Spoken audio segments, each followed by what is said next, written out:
ইমান আলাদা জিনিস, আমল আলাদা জিনিস। ইমানদার যখন নামাজ পড়ে তখন সে আমল করলো, বেঈমান নামাজ পড়লো ওটা আমল বলা হয় না, ওটা মুনাফিকি করা হয়। এই শুনছো তো যুবকরা, আমার আব্বাজানরা শুনছেন তো? আমি আপনাদের সন্তানের মতো। দাদা হুজুরের তো নাকি, দাদা হুজুরের যদি হন, আমি দাদা হুজুরের ঘরের ছেলে, কিন্তু দাদা হুজুরের মুরিদ আপনাদের সন্তানের মতো। ভুল হলে ধরিয়ে দেবে, কোনো অসুবিধে নেই। আপনাদের ছেলে আমি শিখে নেবো, কিন্তু কোনো অংশে কোনো জায়গাতে এ কথা মেনে নিতে পারবো না যে নবীর দুশ্মনের সঙ্গে কাঁধে কাঁধ মিলাতে হবে, এটাই পারবো না। তাতে পুরো পৃথিবী যদি একা ছাড়তে হয়, পুরো পৃথিবীকেও ছাড়তে আমি রাজি, আমার রসুলকে আমি ছাড়তে রাজি নয়। কারণ ইতিহাস পড়েছি আমি, আদম সফিউল্লাহ গন্ধম ফল খেয়েছিল, 300 বছর কেঁদেছে কম বেশি। কেন কাঁদছে? আল্লাহকে রাজি করার জন্য। ইব্রাহিম খলিলুল্লাহ আগুনে পড়ছে, জিবরিল এসে ধরেছে, চরকিকে ধরে ফেলেছে। ইব্রাহিম বলুন সাহায্য কিছু করব? নিশ্চয়ই আগুন জ্বলছে, জানেন তো? বলছে হ্যাঁ জানি। আগুনের কাজ কি? পুড়িয়ে দেওয়া। ইব্রাহিম তুমি পুড়ে ছারখার হয়ে যাবে, সাহায্য করবো?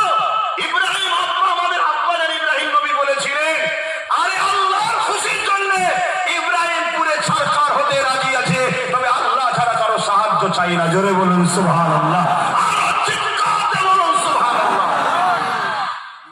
অতএব পুরো পৃথিবী যদি আমার বিরুদ্ধে হয়ে যায় কোনো অসুবিধা নেই। আজ বড় দুঃখ লাগছে, আমার নবীর দ্বীনকে যারাদের ঘরে মুসলমান ফলো করবে তারা সামান্য পয়সায় বিক্রি হয়ে যাচ্ছে, হক কথা বলছে না। আজকে কিভাবে ইসলামের উপর আঘাত দেওয়া হচ্ছে, হক কথা বলছে না, জবান বন্ধ করে রেখেছে। না জানি যদি আমার মাইনে বন্ধ হয়ে যায়, আমার টাকা বন্ধ হয়ে যায়, আমার যদি জেল হয়ে যায়, আমার যদি ফাঁসি হয়ে যায়। আরে তোর যদি আল্লাহ রসুলের জন্য কথা বলাতে ফাঁসি হয়, তুই নিজেকে সব থেকে ধন্য মৃত্যু মনে কর, কেন তোর শহীদের মরণ হবে, বেহিসাব আল্লাহর জান্নাতে যাবি। জোরে বলুন সুবহানাল্লাহ। এ কপালে সবার হয় না, শহীদের মরণ সবার কপালে হয় নাকি? না না, সাহাবা হুজুররা লড়াইয়ের ময়দানে যখনই বেরোতেন আল্লাহর কাছে দূরে কান নামাজ পড়ে দোয়া করতেন, আল্লাহ আমি যেন শহীদ হই, আল্লাহ আমি যেন শহীদ হই। কপালে সবার হয়েছে, এ তো নসিবের ব্যাপার। আর এমনি গা বেঁচে বেঁচে চললেও কি বেঁচে থাকা যাবে? এই যুবক, বেঁচে থাকা যাবে?